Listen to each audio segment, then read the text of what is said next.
Mesdames, Messieurs, bonsoir. Je suis très heureux de vous accueillir à l'émission Le Touche à tout.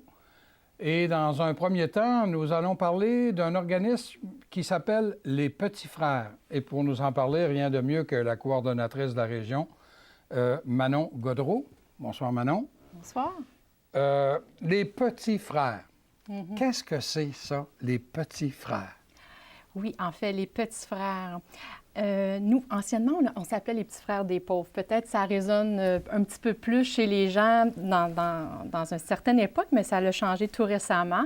Donc, les Petits Frères, nous, notre mission, c'est d'accueillir et d'accompagner les personnes âgées qui vivent la solitude, donc pour contrer leur isolement, des personnes âgées de 75 ans et plus. Je tiens à spécifier parce que c'est des groupes cibles. Donc, nous, on veut créer autour d'elles une famille. Donc, on est là pour eux, donc jusqu'à la fin de leur vie. OK. Quand je dis les petits frères, oui. Je veux juste faire une distinction, là. Même moi, je me suis mêlé tantôt quand on a commencé à parler un peu avant l'émission. Les petits frères, c'est pas la même chose que les grands frères et les grandes sœurs. Non, non. C'est deux belles organisations qui s'occupent mais qui ont des vocations différentes. Exactement. Puis là, les petits frères, ça, c'est pour les personnes âgées de 75 ans et plus, pour essayer de briser leur solitude, leur isolement. C'est ça, hein? C'est notre but, justement, de briser l'isolement chez les aînés. Donc, quand on vit seul, quand on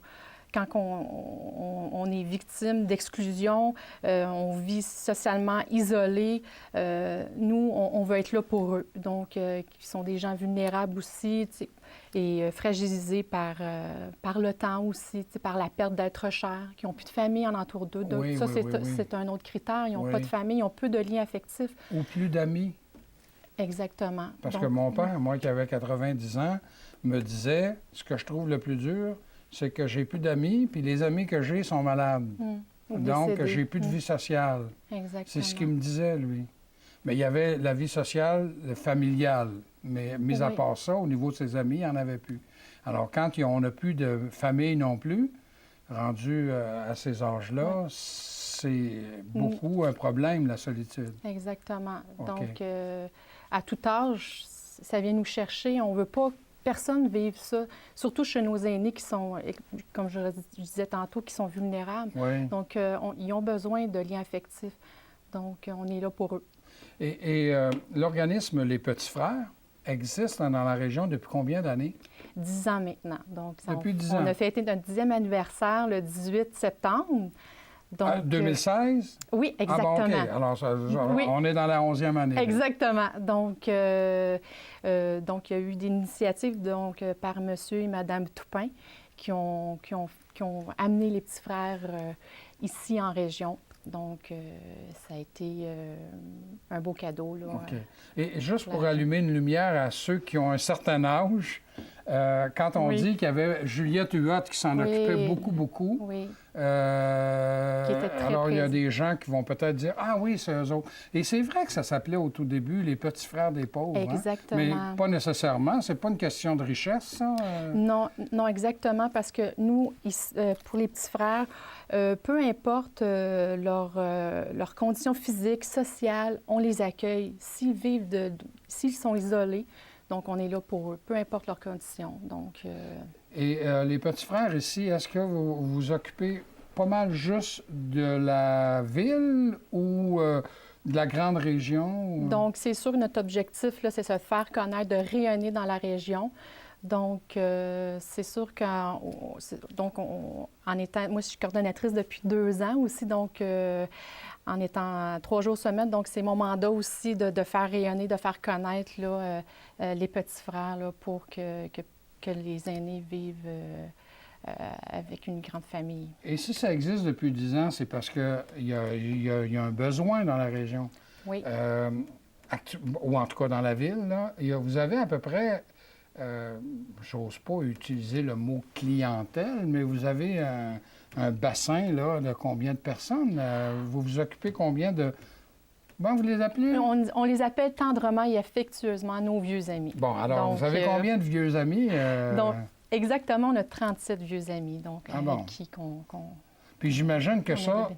c'est pas la totalité, là. Il y en a plusieurs que vous connaissez pas. Non, puis qu'on veut rejoindre, justement. Donc, s'il y a des gens qui ont conscience qu'il y a des personnes âgées de 75 ans et plus, ils peuvent vous appeler. Oui, ils peuvent nous appeler ou le signaler. Ils peuvent aller sur notre site web qui est www.petitsfrères.ca. Donc, il y a un onglet, si vous êtes seul, vous cliquez sur l'onglet, vous pouvez remplir le formulaire. Alors, en cliquant sur notre région, donc, soit vous connaissez une personne, donc, ou vous êtes une personne seule. Ça OK, alors là, on a parlé de www.petitsfrères, tout au pluriel, oui, exactement. .ca. Oui. Puis le numéro de téléphone ici, tiens, tant qu'à y être. Oui, là. 755-09. Dans le 88. Oui. 755-0994. 0994. Mais oui. Luc va se faire un plaisir de nous indiquer ça ici. Super, là, merci. Juste les gens pourront en prendre connaissance. Donc, ça, vous avez une quarantaine là, de vieux amis. Exact. Puis, vous avez combien... Parce que là, ça prend des bénévoles aussi. Oui. Parce que vous avez dit une phrase que j'ai trouvée, je l'ai pris en note. Oui. Nous, on s'occupe de vieux amis, pas tous les jours, mais pour toujours. Hey, ça, c'est une belle phrase. Puis oui. C'est porteur d'avenir, ça? C'est porteur. Puis pour leur dire qu'on est là pour eux, tu sais. Oui. Donc, c'est sûr que les personnes qui vivent l'isolement, ils voudraient avoir une présence quotidienne, mais juste le fait de savoir qu'on va être là pour eux jusqu'à la fin, c'est rassurant. C'est rassurant, donc, d'avoir une famille aussi, avec laquelle on a créé des liens avec nos activités, entre autres. Alors, si vous avez une quarantaine de vieux amis, ça vous prend des bénévoles pour vous occuper de vos vieux amis? Exactement, nos précieux bénévoles. Donc, qu'est-ce que ça demande? Qu'est-ce que ça exige? Est-ce qu'il faut que je sois permanent, que je sois là toutes les semaines? En tout cas, c'est quoi les exigences pour être bénévole pour chez vous? Donc, nous, on demande chez les Petits Frères minimalement 2 visites par mois et deux rencontres que les bénévoles vont se déplacer chez le vieil ami. Donc, une semaine, il peut aller le voir, l'autre semaine, l'appeler. Donc, etc. Donc, c'est minimalement ce qu'on demande. Des fois, il se crée des liens très solides que la personne bénévole va dépasser ça. Oui, va l'amener dans sa... Tu sais, ça, on n'empêche pas ça, mais nous, on demande minimalement ce temps-là pour nos vieux amis. Puis, vous avez des activités. Quand je parlais de Mme Huot, là, on la voyait apparaître là, pendant la période des fêtes parce que je pense que vous organisez toujours un repas dans la période des fêtes parce que c'est une période, justement, qui est peut-être un peu plus difficile pour les personnes seules et surtout isolées. Exactement. Je le répète encore, qui n'ont pas de famille, donc qui n'ont pas de lien. Le 25, nous, c'est très important. C'est une journée avec laquelle on veut être avec nos vieux amis. Donc, on partage un dîner. Donc, depuis quelques années, c'est à l'Auberge de la Bonne Mine. Donc, nos vieux amis viennent partager un bon repas. Les bénévoles qui les accompagnent parce qu'ils vont les chercher, ils vont les ramener aussi. Donc, on partage ce bon repas. Et est-ce que vous avez d'autres activités? Oui, en fait, c'est ça. Tout au long de l'année, on souligne leur anniversaire. C'est très important. Donc, les bénévoles vont partager un repas avec leurs vieux amis. Donc, on offre un montant. Puis aussi, on souligne des fêtes d'autres. Noël, c'est très important. On a Pâques. Pâques aussi, on va, depuis quelques années, à la cabane à sucre. Ça rappelle des souvenirs à nos vieux amis, la latire. C'est des choses qui ne font plus depuis quelques années. Puis, c'est ça. Donc, il y a aussi, pendant l'été, on fait une belle activité. Est-ce que je peux la voir? Oui, exactement. Donc c'est ça, la maison. C'est la maison Juliette Huot. Exactement, nommée à son honneur. Donc, c'est à Oka? Oui, exactement. Donc, c'est sur 3 étages. Donc, adapté aussi à nos vieux amis qui sont à mobilité réduite. Donc, on passe des bons moments, on partage des repas encore là. Pour eux, c'est... C'est une vacance, hein? Exactement, ils ne s'en payent pas de vacances. Ça fait très longtemps. Donc, il y a à peu près une douzaine de vieux amis qui vont à la maison Juliette Huot. Oui. Donc, et avec Mme Louisette Toupin, qui est la responsable du séjour. Donc, avec d'autres bénévoles pour sécuriser aussi là, et s'occuper de nos vieux amis. Mais ça, là, ça demande du financement. Oui. Alors, comment vous financez, vous autres? Est-ce que vous avez des subventions du gouvernement ou comment ça fonctionne? En fait, c'est ça. On n'a aucune subvention du gouvernement, mais nous, notre principal financement, c'est le brunch annuel qui aura lieu le 11 juin. Donc, c'est en collaboration avec les Chevaliers de Colomb, qui est au Centre Émilienne Gourde. C'est un dimanche. Donc, les gens sont invités, là, ils sont les bienvenus. Donc, ça, c'est notre principale source de financement. Donc, avant cette journée-là, on va être chez IGA. Donc, toute la journée, il y a des bénévoles qui vont être sur place le 8 et 9 juin. Donc, pour récolter des dons Okay. Et informer la population de notre mission. Puis s'ils veulent devenir bénévoles aussi, c'est un moment aussi de laisser son nom, puis on les rappelle à ce moment-là pour... Bon, bien justement, maintenant que les gens qui nous ont écoutés ont une bonne idée de ce que c'est, puis qui seraient intéressés peut-être à avoir ou à donner leur nom ou à avoir plus d'informations, est-ce que le numéro de téléphone est toujours le même? Toujours le même. Donc, on va le répéter, c'est le 418-755-0994. Exactement. Puis il y a le site aussi, toujours www.petitsfrères.ca. Exactement. Et est-ce qu'ils peuvent s'inscrire à même ce... Oui, il y a un onglet « Devenez bénévole ». Donc, tout simplement, vous cliquez, puis c'est toujours un formulaire. Donc, vous cliquez au niveau de la région, puis je reçois le courriel. Donc, on communique avec vous le plus rapidement possible. Et il y a combien déjà de bénévoles dans la région actuellement? 29 qui sont avec nous. Là, alors là, il y a un décalage entre la quarantaine de vieux amis puis trentaine. Là, oui. Il y aurait un... Oui, exactement. À combler, exactement. Donc, les gens qui sont intéressés à devenir bénévoles sont les bienvenus. C'est sûr que nous, la seule... Vous me demandiez tantôt quels sont les critères. Un critère très important, nous, on fait passer les antécédents judiciaires. Ça, je suis pas mal la plupart des organismes parce que quand même, ils sont près des personnes âgées vulnérables. Donc, nous, c'est très important. C'est une condition très du Code des chartes des petits frères. Bien, merci beaucoup, Manon. J'avais le plaisir de recevoir la coordonnatrice des petits frères dans la région de Thetford, Manon Gaudreault. Je vous invite à demeurer des nôtres. L'émission se poursuit dans quelques instants.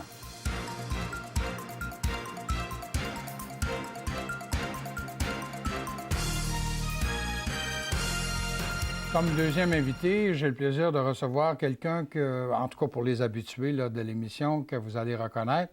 C'est une représentante de Catara, Karine Suarez. Bonsoir, Karine. Bonsoir. Alors, pour le plaisir de la chose, qu'est-ce que ça veut dire, Catara, déjà? Là, on a vraiment le fou rire, là. Catara, le Comité d'appui aux travailleurs et travailleuses accidentés de la région des Appalaches. Bon, ça vient de le dire, Catara. Et là, tu es ici pour nous parler d'une activité ou de journée spéciale qui va avoir lieu, une à la fin du mois d'avril et l'autre au tout début du mois de mai, au 1er mai. Oui. C'est une campagne, comment vous l'appelez, la campagne, c'est la campagne du de ruban? C'est ça. OK. Oui. Mais est-ce que c'est pour l'ensemble des travailleurs qui sont soit décédés, blessés, accidentés au travail? Oui. En fait, il y a deux dates importantes, là. Donc, le 28 avril, c'est une journée internationale de commémoration des travailleurs qui sont morts ou qui ont été blessés au travail. On va en entendre parler plutôt via les médias, des petites publicités de la CNESST. Peut-être c'est pas un événement aussi connu que le 1er mai, qui est la fête des travailleurs. On le sait, là, à Thetford Mines, là, les 1er mai, et dans le passé, ça a été des fêtes très, très importantes pour les mineurs. Oui, exactement. Donc, nous, tout ce qu'on fait, c'est qu'on distribue à gauche et à droite environ 300 rubans par année. Et on invite les gens à les porter à ces dates-là. Donc, comme à chaque année, je t'amène ton ruban. Ah ben oui. Voilà. Mais on disait à un moment donné que c'était une campagne de ruban pour souligner l'amiantose. Oh, non, pas du tout. Non? Non, mais je veux dire, c'est sûr que quand les gens entendent parler de Catara puis qu'on dit on vient à la défense des gens, des travailleurs accidentés, ils disent « Ah, c'est les mineurs ». Non. il n'y a pas juste les mineurs qui Non. ont des accidents de travail, mais c'est sûr que l'amiante, ça constitue encore une maladie professionnelle très mortelle partout à travers le monde, pas juste ici au Québec.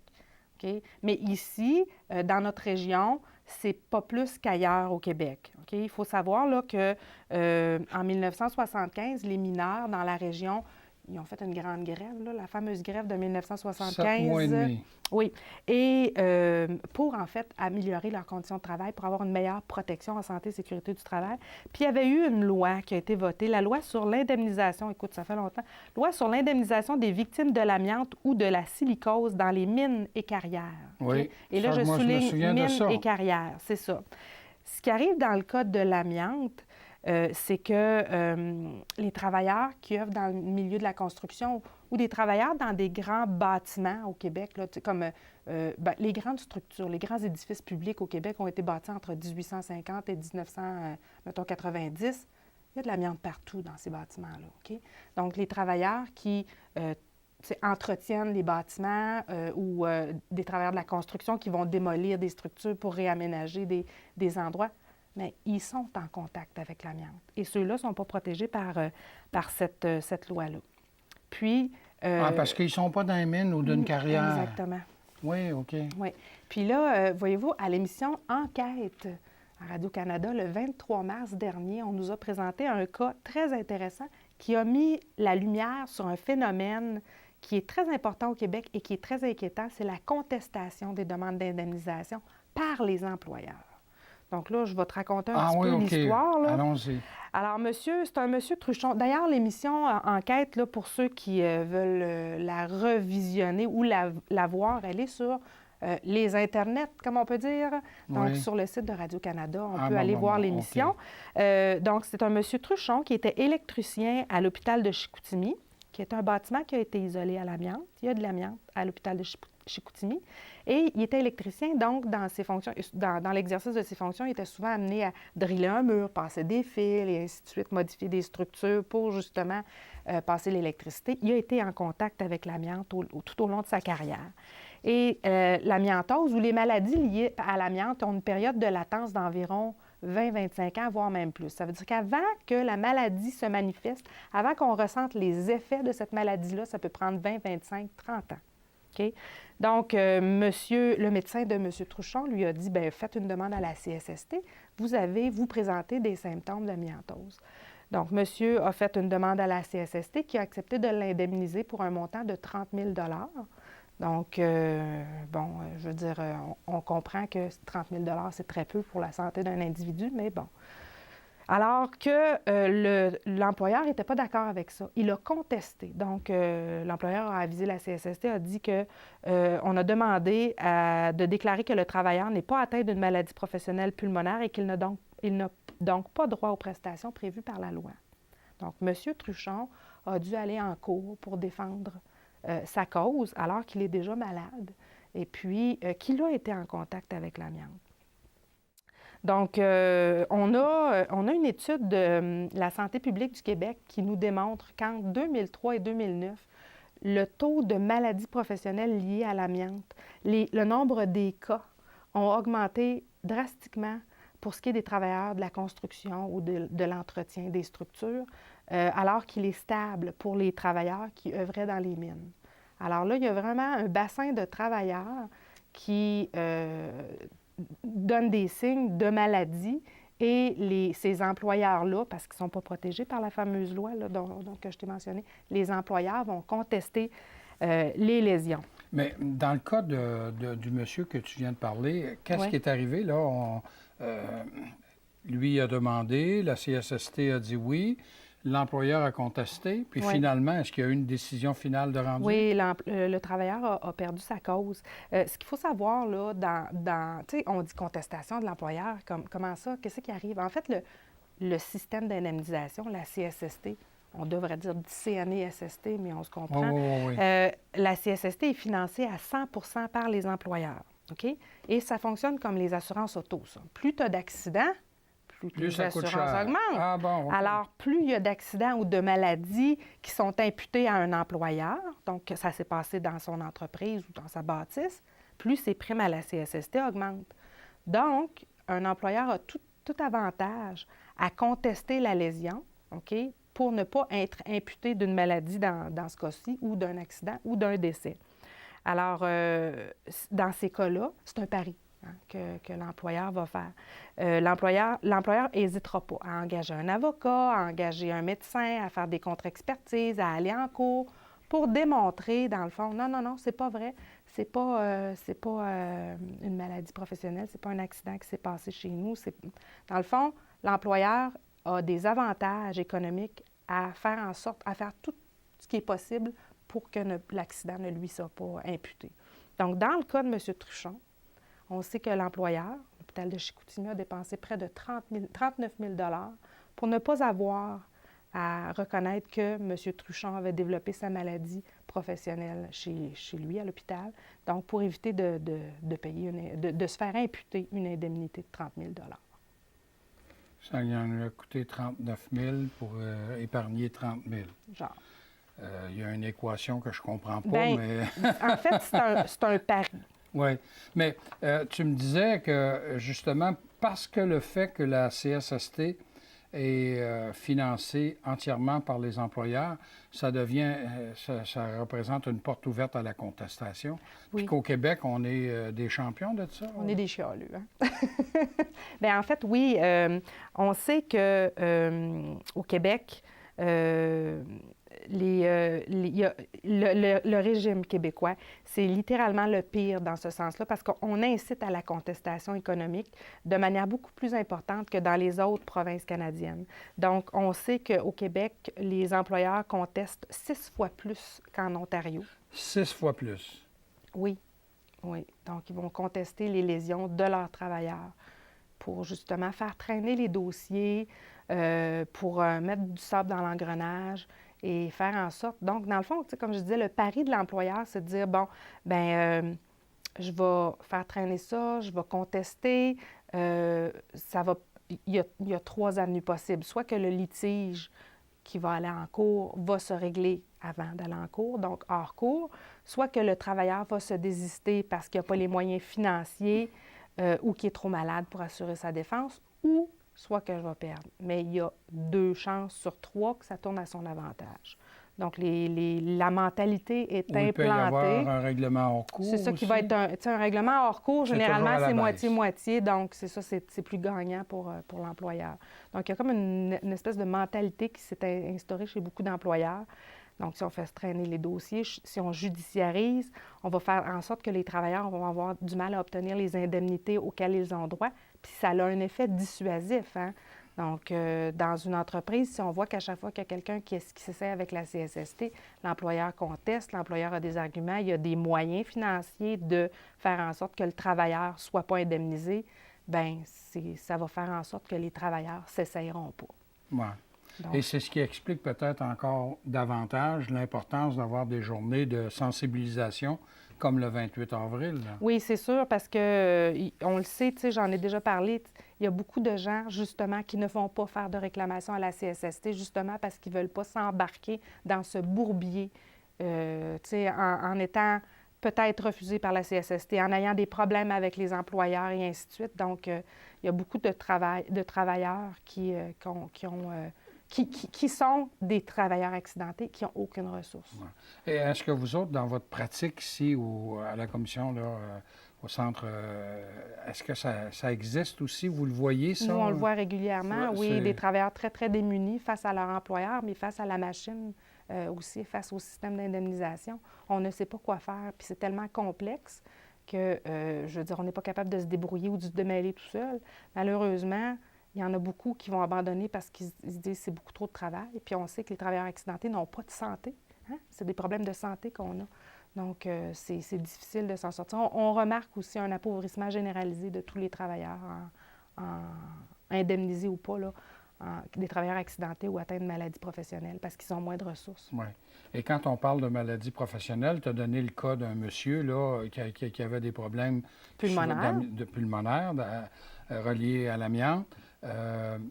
Mais aujourd'hui, les travailleurs qui ont à manipuler le produit d'amiante. On l'a vu avec le prolongement de la route 112. Là, ils travaillent quasiment avec des scaphandriers. Oui, c'est sûr maintenant, que c'est depuis 2002, dans le fond, que les normes de sécurité se sont vraiment resserrées là, pour les travailleurs de l'amiante. Mais en ce moment, là, au moment où on se parle, ce n'est pas l'amiante qui est la principale maladie professionnelle qui est présente là, chez les clients de Catara, c'est la surdité professionnelle. La surdité. Oui, la surdité professionnelle est un fléau. Donc, énormément de cas de surdité professionnelle qui sont en grande partie refusés par la CSST ou contestés par les employeurs. Ah, bon. Donc, Karine, malgré tes propos qui sont un peu... c'est plate aujourd'hui. Ben oui. Alors, rappelons qu'il va y avoir à la fin du mois, le 28 avril, la Journée internationale de commémoration des travailleurs morts ou blessés au travail et, dans les jours suivants, le 1er mai, la Journée internationale des travailleurs. Voilà, on va et distribuer les rubans. Avec fierté, le ruban mauve, comme vous pouvez le voir sur ce carton. Puis nous, on distribue à gauche et à droite à Thetford Mines, principalement au centre-ville. On a 300 rubans par année à distribuer. Bien, merci beaucoup, Karine. Ça fait plaisir. Et vous, je vous invite à nous revenir la semaine prochaine.